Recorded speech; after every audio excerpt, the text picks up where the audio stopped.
You wake before dawn on the Tokaido, with cedar smoke already in the air, and your cheek pressed to a rough inn mat. Your short sword lies by your wrist, your long sword against the wall.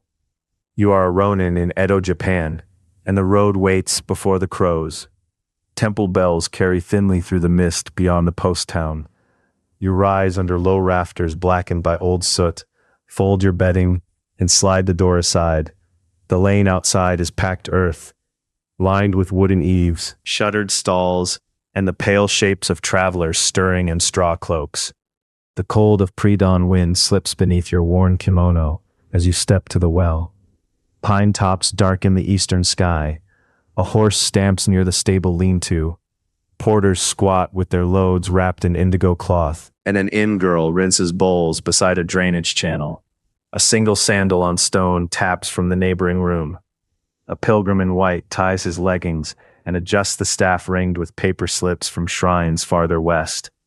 Beneath the eaves, rainwater drips from split bamboo gutters, and the road beyond the houses gleams with last night's damp.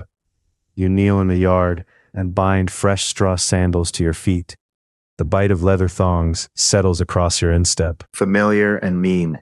You check the cord around your sword scabbards, smooth the patched sleeve at your elbow, and tuck your rice paper charm back inside your collar. At the cook fire, the smell of fish gut rises from a bucket of trimmings meant for broth. The innkeeper gives you thin rice gruel, one pickled plum, and a look that measures whether your coins are real. You bow, drink quickly, and leave before his patience shortens. Road dust clings to the hem of your hakama as the sun lifts. You pass pack horses with bells on their harness, a palanquin curtained in dark cloth, and two merchants arguing over bale rope. Your hand rests near the tsuba by habit. People notice. They always notice. At a wayside tea shelter. You earn a bowl by splitting kindling with your short blade and stacking it beneath the awning. The iron from a forge drifts from a smithy nearby, where a farrier resets a shoe. Sparks jump in the shade while you warm your hands and move on. By the first checkpoint, fear takes the shape of the tax collector's wax tablet, though here it is a guard's register and seal box. You carry no travel permit from a lord's house.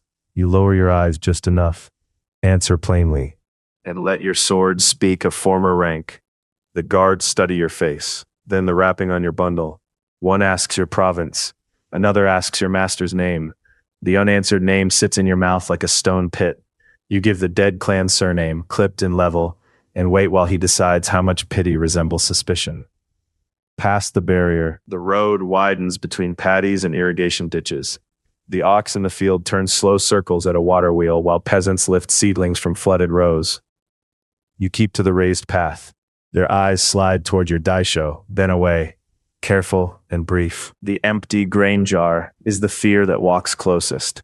Your coin purse holds little more than enough for one poor supper. You count by touch through the cloth. 2 copper mon, a small cracked bean, nothing else. Pride does not buy millet or lamp oil. The turn comes at a river crossing, where rains have swollen the current. The river's slow current still looks stronger than a horse's knees. Ferrymen shout for order.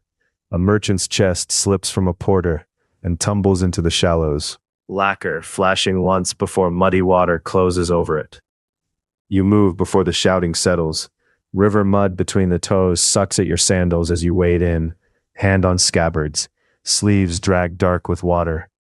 2 boatmen haul at the box with poles. You brace under the weight and heave it toward the bank. The merchant bows too fast, too often. Copper coins click into your wet palm. Then a second request follows. Bandits took 1 clerk on the road ahead. He says he wants an escort to the next post town. You read fear in his jaw and hunger in your own hand. You agree for the price of a meal and 8 mon. Salt and tar rides the wind from barges moored upstream, mixing with wet reeds and silt. The merchant walks close to your shoulder. His clerk clutches an abacus box and glances at every stand of bamboo as if arrows sleep there. The road narrows through a cut of cedar and stone. Cedar smoke from a charcoal burner's pit drifts low among the trunks. You hear no ambush. Only cicadas and the creak of pack straps. But your thumb loosens the blade a finger's width from the scabbard mouth. At a roadside jizo, the merchant stops to leave a coin and bow. The priest's chant from a tiny hall farther upslope trembles through the trees. You incline your head as well. For travelers, the little stone guardian wears red bibs, faded by rain and many anxious hands. Nothing leaps from the brush. No arrow comes. The road has changed its weight. The merchant speaks less. You measure every bend, every ditch, every broken branch. Wet wool from a passing traveler's cloak gives off a sheepish sourness in the thick afternoon air. By late light, you enter the next shukuba, all plank fronts, stable yards, and smoke rising blue above tiled ridges. Tallow lamps are being readied within the inns. Your employer for the day pays without quibbling. Relief almost softens your face. Though your shoulders stay high, you wash at a basin behind the inn. Copper lingers on your tongue from road dust and cheap coins handled all day. Brown water runs from your sleeves and straw sandals. You set both swords on the rail within reach, because a Ronin who sleeps unwatched may wake lighter. Supper is barley rice, miso broth, and a slice of dried radish. The dawn drum from the town gate is gone now, replaced by bowls, low talk, and chopsticks tapping wood. Teamsters boast, pilgrims murmur sutras, and you eat steadily, neither hurried nor slow. Afterward, you sit in the narrow common room, while an old woman trims a lamp wick. Jasmine from someone's sleeve oil briefly cuts through the smell of broth and wet straw. A child stares at your swords until his mother pulls him close. You look down and mend a sandal strap. Night settles fully. You spread your bedding near the wall.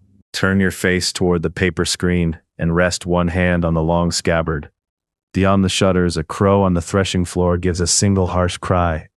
Then silence returns to the post town. Which detail would have broken you first?